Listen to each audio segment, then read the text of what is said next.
Capitão América 4. Capitão América Admirável Mundo Novo. A mais nova produção aí da Marvel. O que será que eu achei desse novo filme do Capitão América? Bom, antes de qualquer coisa, eu devo dizer que enquanto eu tava assistindo ao filme, enquanto o filme tava ali se desenrolando diante de mim, eu não tava achando o Capitão América 4 uma experiência desagradável, frustrante, ruim, nada disso. Eu tava achando ele um filme com algumas ideias que eu achei bem interessantes, tava conseguindo me manter relativamente preso no que tava acontecendo, engajado no que tava acontecendo, nada que me brilhasse aos olhos, nem nada do tipo, mas tava indo. O problema começou algumas horas depois, quando eu fui tentar recapitular comigo mesmo as coisas que eu tinha gostado no filme. E o problema é que eu tive uma imensa dificuldade para poder lembrar das coisas boas do filme.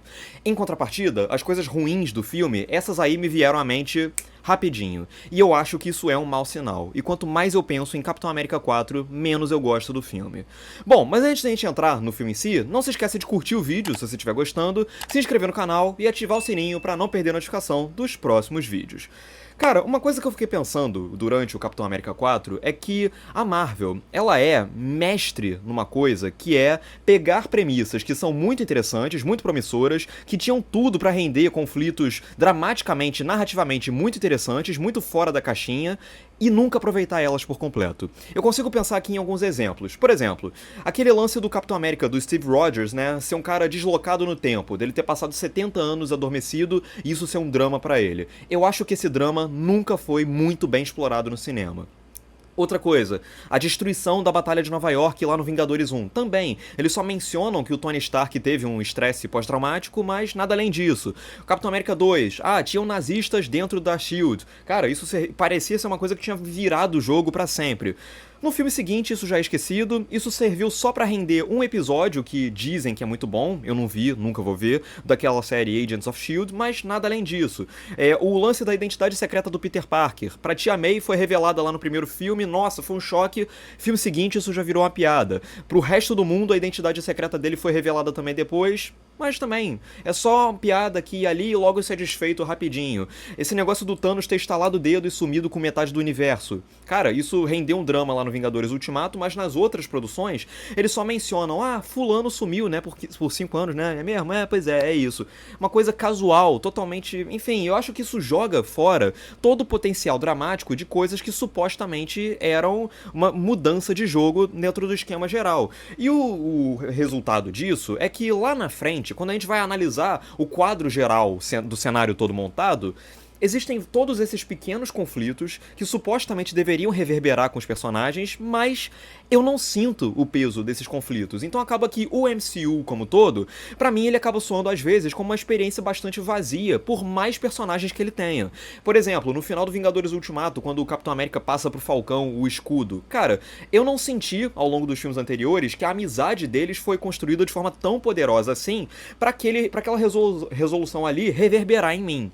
Então eu acho que isso é um problema do MCU, e é um problema que aqui no Capitão América Admirável Mundo Novo chega no ápice. Inclusive esse subtítulo aí, Admirável Mundo Novo, ele é trazido do livro lá do Aldous Huxley só pra fazer uma referenciazinha pra fazer o filme parecer mais sofisticado do que ele realmente é, mais politizado do que realmente é, porque fora isso, enfim.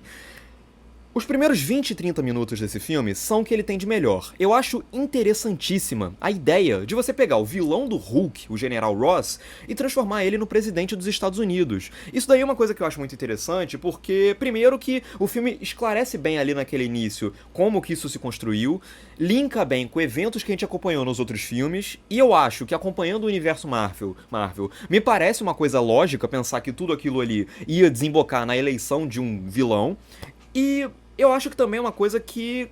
Primeiro, eu acho interessante que o roteiro, ele não necessariamente tenta espelhar o General Ross em algum presidente norte-americano real. Ele não fala, o General Ross é o Trump, é o Biden. Não. Ele é o General Ross, presidente, ele se comporta como o que a gente esperaria que o General Ross, lá dos outros filmes, como ele se comportaria se ele fosse eleito presidente. Eu acredito que aquele personagem ali é o General Ross. E o Harrison Ford, que interpreta o General Ross nesse filme, ele foi interpretado no outro filme do Incrível Hulk pelo William Hurt, mas o William Hurt morreu aí em 2022 e agora ele foi reescalado o papel pro Harrison Ford. Ele tá bem no filme, ele tá bem, ele consegue projetar energia pro General Ross, aquela energia raivosa que a gente se acostumou a esperar do General Ross. Ao mesmo tempo ele consegue equilibrar isso com uma vontade dele de ser mais equilibrado, justamente para ele poder cicatrizar antigas feridas da vida dele que ficaram abertas por conta da relação mal resolvida dele com a Beth, né, a filha dele, namorada do Hulk. E o próprio lance dele querer reviver os Vingadores, do projeto dele, do objetivo dele no filme ser esse, reestabelecer os Vingadores, é uma coisa que é interessante não só porque leva esse personagem pra um novo arco, uma nova etapa do arco dele, né? Era um personagem que a gente acompanhou, conheceu sendo o cara que queria caçar o Hulk e agora ele quer restabelecer os Vingadores. É uma novidade pro personagem. Como eu também acho que isso sugere que vai ser um comentário sobre o próprio subgênero dos filmes de super-heróis, sobre a própria condição do MCU. Porque o MCU, depois que os Vingadores, né, se dissolveram, sem os Vingadores, o MCU nunca mais foi o mesmo, a coisa nunca mais deu certo, e tanto é que não deu certo que agora eles precisam recriar os Vingadores. É uma coisa que acaba espelhando até o próprio sentimento que a gente tem com relação ao MCU, e, enfim, parece ser um comentário interessante dentro do filme, a partir do personagem sobre a própria franquia como um todo. Só que o problema é que parece. É só uma sinalização. E aí a gente começa nos problemas do Capitão América Admirável Mundo Novo, porque o filme em si, ele não faz nada com essa premissa do General Ross ter virado presidente dos Estados Unidos. Depois que eles estabelecem lá o Ross como presidente, depois disso, ele basicamente passa a se transformar num action figure. Ele é usado no filme só pra dizer umas frases de efeito, só pra aparecer ali tentando negociar com o presidente da China, mas nos diálogos bem rápidos, bem fáceis também. E basicamente é isso. O personagem ele é usado quase como se fosse um boneco que tá sendo segurado por uma criança pra ficar batendo com outro hominho. É basicamente essa a redução do personagem no filme. E acaba que, nesse ínterim, todo o sentimento de urgência que o filme tenta criar, e ele tenta muito, acaba indo pro espaço, porque como a gente já tá acostumado ao MCU ser um universo sem consequências, e todo o peso do que o filme tá construindo ali praticamente não existe também, a gente não sente o peso daquilo ali, acaba que no fim das contas a gente não sente que tem alguma coisa realmente em jogo ali. Por mais que os personagens digam, a gente tem que correr que senão o mundo vai ser destruído não, mas prejudicado. A gente tem que correr porque a gente tem tanto tempo, não sei o que lá, o vilão aí e tal. A gente não sente realmente essa emergência toda. É meio constrangedor até, porque às vezes parece até que o próprio filme sabe que a gente sabe que não vai dar nada de errado ali. E no início, eu tava gostando dessa vibe de thriller político, né? É uma coisa que o filme tenta articular, é uma fórmula repetida lá do Soldado Invernal? Sim, óbvio, mas funcionou naquele filme, por que não poderia funcionar aqui nesse filme de novo também?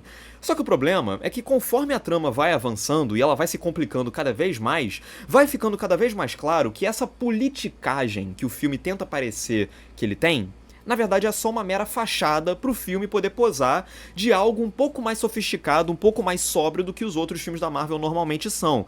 Então, é só pra ele poder parecer diferentinho. Há uns 10 anos atrás, isso talvez já fosse suficiente pra tornar esse filme aqui diferente, singular, ou pelo menos distinguível dos outros filmes. Só que como a gente já viu o Soldado Invernal lá atrás, a gente já viu vários outros filmes de super-heróis mais sóbrios que tentam ser um thriller político, acaba que esse novo filme aqui, sendo bobo do jeito como ele é, mas tentando aspirar a esse clima de thriller político, acaba soando como só mais um. E a história ela vai se embolando, vai envolvendo contrabandos, vilões, com planos mirabolantes por trás, e qualquer aspecto um pouco mais político, qualquer comentário, reflexo, discussão que o filme parece que vai criar no início, vai pro espaço, vai se perdendo, se dissipando, pra dar lugar às mesmas burocracias de sempre, às mesmas lutinhas, piadinhas, pirotecnias. Ele não tem saco, nem coragem de ser politizado de verdade. Parece que o compromisso dele em ser só mais um produto da escala industrial da Marvel acaba impedindo ele de se aprofundar e de explorar as suas premissas até o fim. No início do filme tem uma sequência de ação que tem um peso, tem uma intensidade, mas aí logo depois vem o novo Falcão, o novo sidekick do novo Capitão América, e aí ele fala: tem aquele silêncio, aquela pausa dramática, e aí ele... E aí, imediatamente eu já pensei, ok, beleza, durou pouquíssimo tempo, voltamos à programação normal. E tudo no filme parece que vai perdendo o brilho aos poucos. As cenas de ação, a primeira cena de ação, ela é bacaninha, ela tem um senso de urgência bacana, assim. Só que as outras que vêm depois, elas vão se complicando cada vez mais. Elas tentam emular o estilo dos irmãos russos lá nos outros filmes, né, no Soldado Invernal e no Guerra Civil, só que elas não conseguem, elas são confusas, super picotadas, escuras, a ponto de a gente não conseguir entender o que tá acontecendo, e com umas coreografias que, sinceramente, são bem capengas às vezes. Tem uma sequência que se passa num corredor escuro, que se passa num take só, né, num plano só, a câmera vai indo de lá pra cá e sem cortes, que claramente era pra ser o momento da ação brilhar, do filme falar, ó, essa cena de ação é a cena de ação sofisticada do nosso filme, só que a execução da cena é apenas ruim. Então o propósito todo acaba se perdendo. Por incrível que pareça, as melhores cenas de ação do filme são as cenas de ação que parecem ter sido feitas por uma inteligência artificial da Marvel. Né, pré-prontas, assim, tipo, que envolvem bonequinhos claramente em CGI contra aviões no espaço, aquela coisa grandiosa. Essas cenas genéricas são melhores e mais interessantes de acompanhar do que os conflitos corpo a corpo, porque eles são muito picotados e mal executados. Embora eu deva dizer que no final do filme, a cena de ação que rola entre o Capitão América e o Hulk vermelho, ela me soa meio que como um epílogo encaixado à força só pra fazer os fanboys da Marvel melarem a cueca, porque o clímax de verdade do filme vem um pouco antes, vem uma meia hora antes, então isso acaba sendo um problema de ritmo, de estrutura que eu acho que ressoa. E não adianta muito você querer aspirar a uma atmosfera tensa e política se o diretor do filme, o Julius Onah, ele é um péssimo encenador. Ele vai encenar essas intenções da maneira mais pobre possível. Não custa lembrar que ele é o mesmo diretor de The Cloverfield Paradox. Meu Deus. E sério, do início ao fim, o Capitão América 4, ele é um filme que parece uma produção pra televisão. Ele é um filme visualmente, assim, são só planos fechados o tempo todo, basicões, plano contra plano, sem nada de inventivo ali.